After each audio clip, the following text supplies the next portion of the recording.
Assalamualaikum warahmatullahi wabarakatuh. Alhamdulillah, wassalatu wassalamu ala rasulillah wa ala alihi wa ashabihi wa mawala amma ba'd. Syukur kita kepada Allah Subhanahu wa taala. Salat dan salam kepada Rasulullah sallallahu alaihi wasallam. Alhamdulillah, pada pertemuan kedua kali ini kita akan membahas tentang tema Al-Qur'an. Berdasarkan firman Allah di dalam Al-Quran surah An-Nisa ayat 165, di sana disebutkan yang artinya mereka kami utus selaku rasul-rasul pembawa berita gembira dan pemberi peringatan agar supaya tidak ada alasan bagi manusia membantah Allah sesudah diutusnya rasul-rasul itu, dan adalah Allah Maha Perkasa lagi Maha Bijaksana. Saudara-saudari mahasiswa sekalian, tema kita pada pertemuan kedua kali ini adalah mengenai Al-Quran, yang tentunya Al-Quran itu sebagaimana di ayat tadi disebutkan sebagai berita gembira dan pemberi peringatan. Jadi isi Al-Quran itu menurut ayat tadi adalah berita gembira dan pemberi peringatan. Tentunya Al-Quran itu dibawa oleh para nabi dan rasul. Khusus Nabi Muhammad SAW, yakni Al-Quran, dan nabi-nabi yang lain tentunya punya kitab-kitab tersendiri. Ada kitab Taurat kepada Nabi Musa, Zabur kepada Nabi Daud, Injil kepada Nabi Isa, ada Suhuf Ibrahim, ada Suhuf Musa, ya. Dan secara umum disebutkan nanti kita jumpai juga ada kata-kata Zubur. Ini menunjukkan bahwa Nabi dan Rasul itu memang memiliki kitab. Karena syarat sebagai Nabi dan Rasul diantaranya adalah mereka membawa wahyu. Dan disebutkan dalam Al-Quran wahyu itu disebut Zubur. Artinya kitab suci yang dibawa oleh semua Nabi dan Rasul. Kita lihat sabda Nabi SAW, ya. Beliau dalam hadis ini menyebutkan tentang dirinya sebagai pembawa risalah. Hadis ini diriwayatkan oleh muttafaqun alaih, maksudnya adalah Bukhari dan Muslim.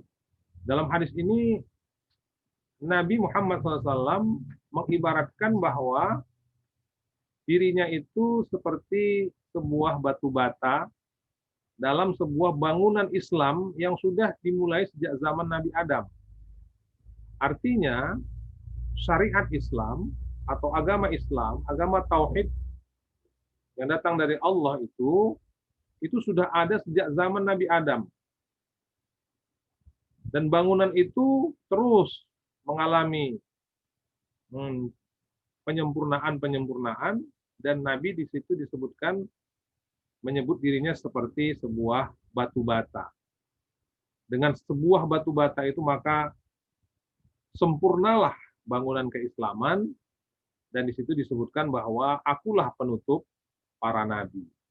Artinya dengan datangnya Nabi Muhammad dengan Al-Quran, maka sempurnalah bangunan keislaman yang sudah dirintis atau dimulai sejak nabi-nabi terdahulu. Kemudian disebutkan bahwa Al-Quran, kalau kitab-kitab suci sebelum Al-Quran itu ditujukan kepada umat Nabi yang bersangkutan, ya. Jadi kalau ada kitab Taurat yang diturunkan kepada Nabi Musa, maka kitab Taurat itu berlaku kepada Bani Israel, ya, kepada umat Nabi Musa. Injil yang diturunkan kepada Nabi Isa berlaku kepada umat Nabi Isa kala itu. Dan ada masa berlakunya, ya, terbatas dia.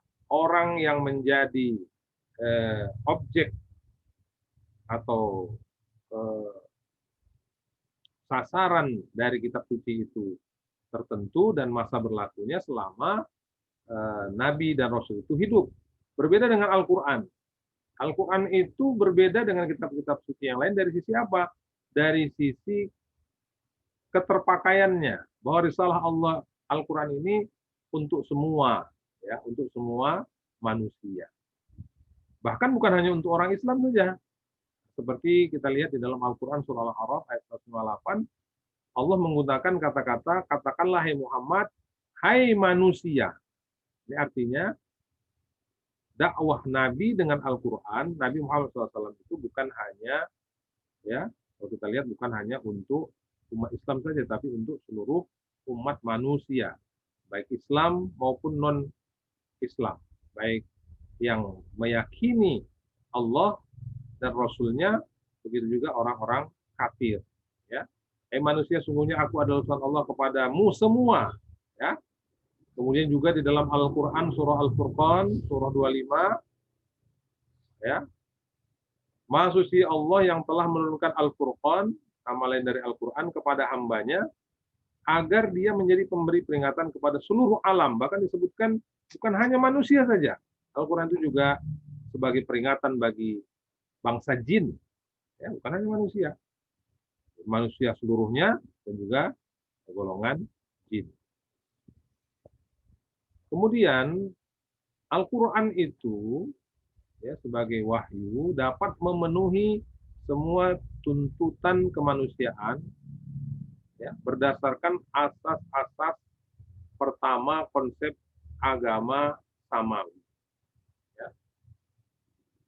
Jadi Al-Quran itu sesuai dengan apa yang dibutuhkan oleh kehidupan manusia.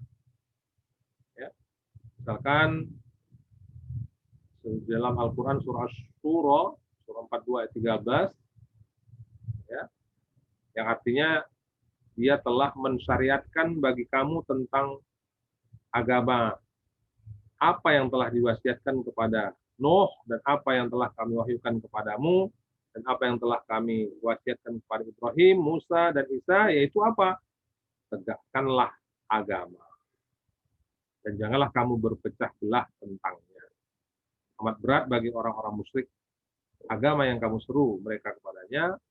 Allah menarik kepada agama itu orang-orang yang dikehendakinya dan memberi petunjuk, ya, kepada agamanya orang-orang yang kembali kepadanya. Artinya Al-Quran itu kalau mau diterima, ya, maka akan menjadi petunjuk, menjadi suluh bagi siapa? Bagi kemanusiaan. Baik saudara-saudara sekalian, seorang ulama yang bernama Hasan al-Banna dalam kitabnya yang disusunnya Risalatut Ta'alim, Hasan al-Banna mengatakan bahwa Islam itu agama yang sumuliyah, yang universal. Islam itu sebagai sistem yang lengkap. Ya, apa saja persoalan-persoalan dalam kehidupan itu, ya, bisa diatasi. Hasan al-Banna juga menyebutkan bahwa Islam itu ada mengajarkan tentang negara, tanah air, pemerintahan bangsa. Agama Islam itu juga mengajarkan tentang kasih sayang dan keadilan. Agama Islam itu mengajarkan juga tentang undang-undang, tentang ilmu. Ya. Agama Islam itu juga mengajarkan tentang berusaha. Ya. Agama Islam juga mengajarkan tentang jihad, tentang dakwah, tentang tentara dan lain sebagainya. Ya. Tentunya juga agama Islam itu menurut Hasan al-Banna mengajarkan tentang keyakinan yang benar dan bagaimana beribadah secara baik kepada Allah Subhanahu wa Ta'ala. Nah, agama Islam yang sumber utamanya adalah Al-Quran, maka dalam kesempatan ini kita juga harus melihat lebih khusus lagi, melihat kembali apa itu definisi Al-Quran. Jadi Al-Quran itu didefinisikan sebagai kalam atau firman Allah, perkataan Allah, ya, diturunkan kepada Nabi Muhammad SAW Dan membaca Al-Quran itu suatu ibadah. Jadi kalau kita baca Al-Quran itu ibadah. Berbeda dengan membaca yang lain.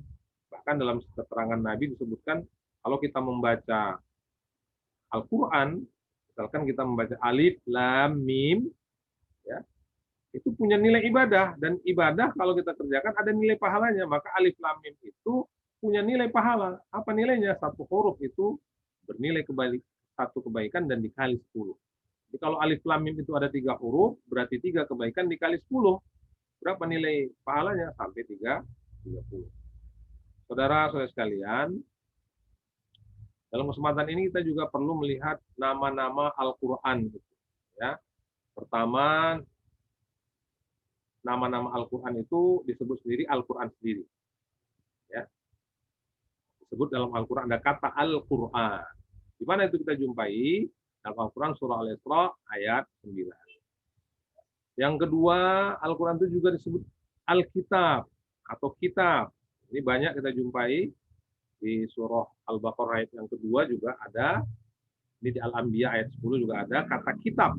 Jadi kalau disebut kitab, makna atau nama lain dari Al-Quran. Al-Quran juga punya nama Al-Furqan, ya. Kita jumpai di surah Al-Furqan ayat 1. Al-Furqan. Kemudian Al-Quran juga nama lainnya adalah At-Tanzil. Tanzil, sesuatu yang turun. Ya, Syu'ara ayat 192. Nah, jadi setidaknya ada 4 nama lain Al-Quran, ya.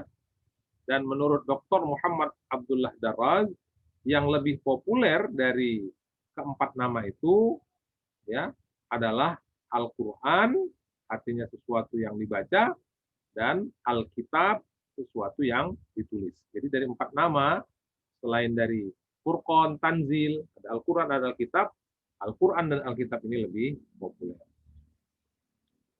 Nah, kita juga perlu melihat apa itu sifat-sifat Al-Quran. Ya. Sifat-sifat Al-Quran itu yang pertama sebagai cahaya atau nur, ya, yang memberi penerang sehingga kita bisa berjalan di jalan yang terang, jalan yang lurus, sehingga kita tahu mana yang salah, mana yang benar. Itu sifat Al-Quran. Jadi Al-Quran itu memberi cahaya dalam kehidupan kita. Kita bisa lihat di dalam Al-Quran surah Nisa 174. Kemudian dalam Quran surah Yunus ayat 57, Al-Quran itu disebut juga mau'izah, pelajaran. Al-Quran itu sebagai bahan pelajaran, baik pelajaran dalam kehidupan dunia, juga pelajaran kehidupan akhirat, sebagai obat. Al-Quran itu sebagai obat, sifatnya menjadi obat. Ya. Al-Quran itu bisa mengobati, terutama penyakit-penyakit batin. Ya. Kemudian Al-Quran itu disebut petunjuk. Dalam Al-Quran juga disebut dengan rahmat. Itu tersimpul dalam surah Yunus ayat 57. Kemudian Al-Quran itu juga sebagai mubin. Dalam kehidupan kita ini ada sesuatu yang kita nggak jelas apa dan bagaimana. Maka dengan penjelasan Al-Quran, jelaslah persoalan-persoalan yang kita hadapi. Kemudian Al-Quran itu sesuatu yang diberkahi, mubarak. Al-Quran surah Al-An'am 92. Ya, keberkahan. Dengan membaca Al-Quran itu muncul keberkahan dalam hidup kita. Muncul ketenangan. Muncul kebahagiaan. Itu sesuatu yang berkah. Dan tidak ternilai dengan uang. Ya. Keberkahan itu tidak bisa dinilai dengan uang. Ada orang yang banyak hartanya tapi tidur pun tak bisa dia. Ya. Ada orang yang banyak hartanya tapi makan sesuatu pun dipilih-pilihnya. Nggak bisa sembarangan. Makan sedikit gula, takut sakit gula. Makan nasi, takut kegemukan dan segala macam. Ini sesuatu yang tidak berkah. Ya. Dan Al-Quran itu sesuatu yang berkah. Hidup kita akan berkah. Ya.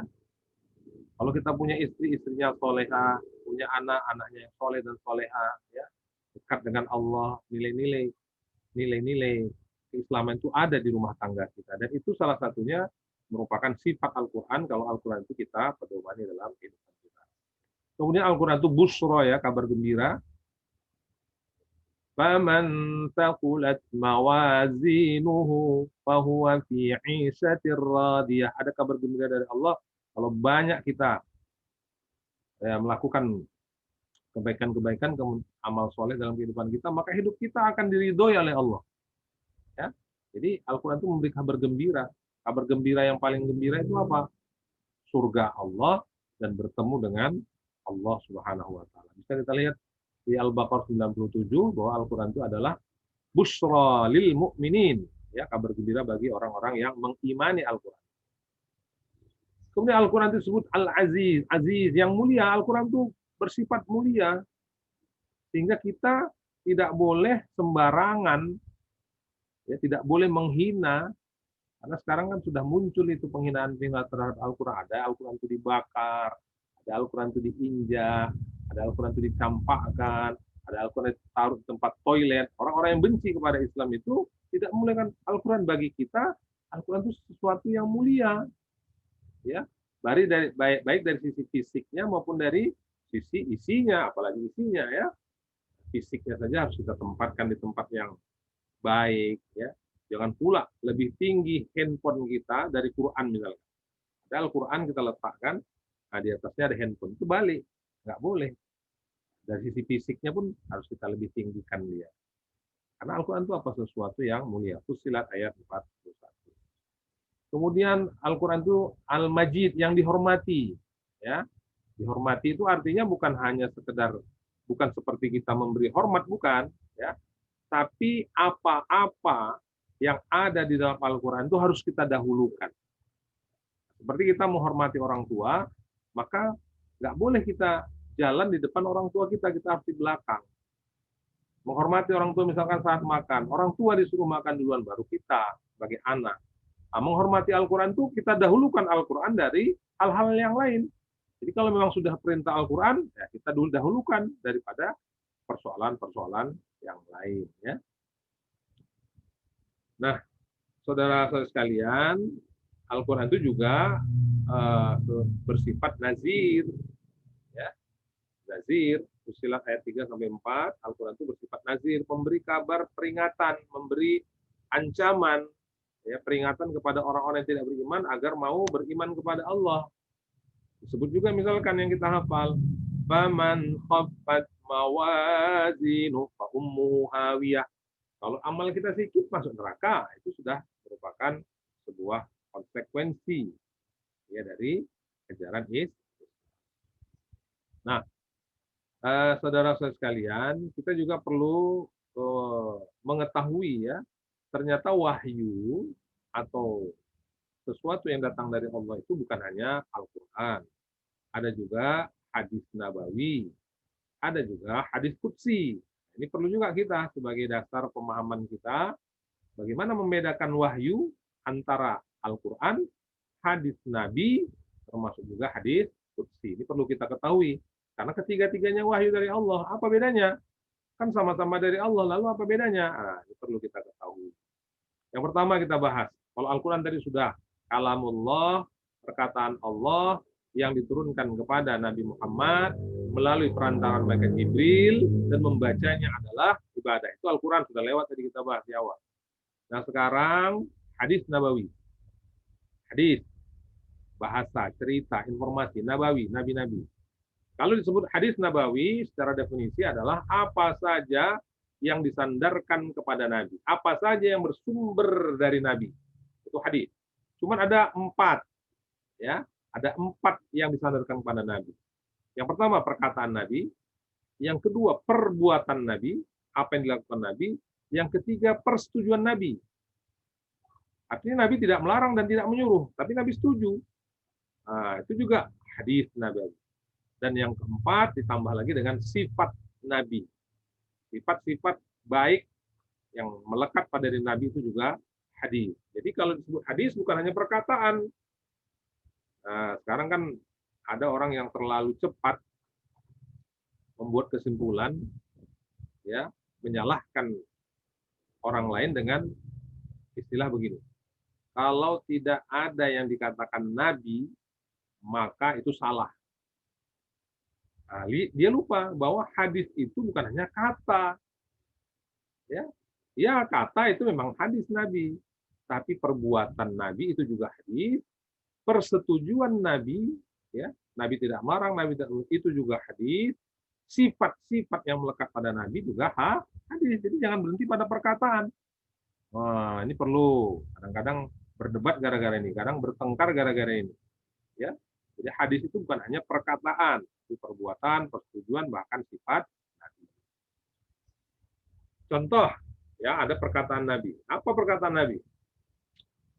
Dalam hadis riwayat Bukhari, ya dari Umar bin Khattab, sesungguhnya sahnya amal itu disertai niat dan setiap orang bergantung pada niatnya. Ini hadis.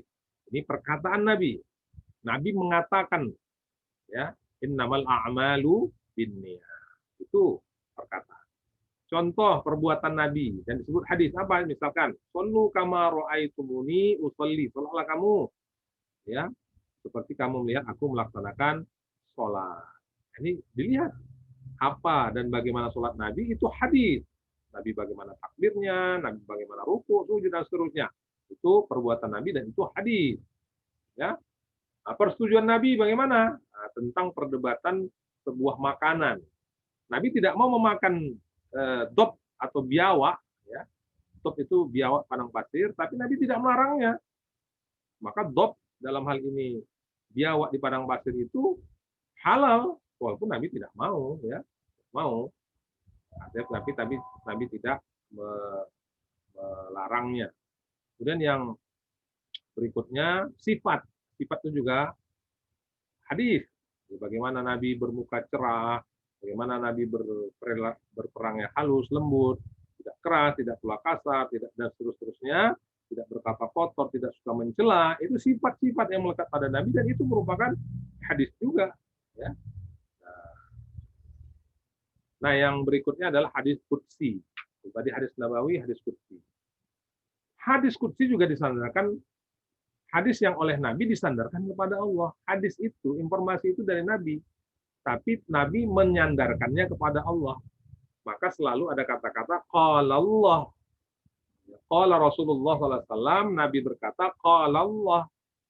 Allah berkata atau Allah berfirman. Maksudnya apa? Maksudnya Nabi meriwayatkannya bahwa itu adalah kalamullah. Nabi yang meriwayatkannya, tapi itu merupakan kalamullah. Maka Rasul dalam hal ini Nabi menjadi periwayat kalam Allah ini dengan lafal dari Nabi. Informasi dari Allah, tapi lafalnya dari Nabi. Kalau Al-Quran tidak. Al-Quran itu lafal dan maknanya dari Allah semua. Contoh misalkan. Dari Abu Hurairah radhiyallahu an, Rasulullah bersabda mengenai apa yang diriwayatkan dari Tuhannya. Nah, itu contoh hadis qudsi.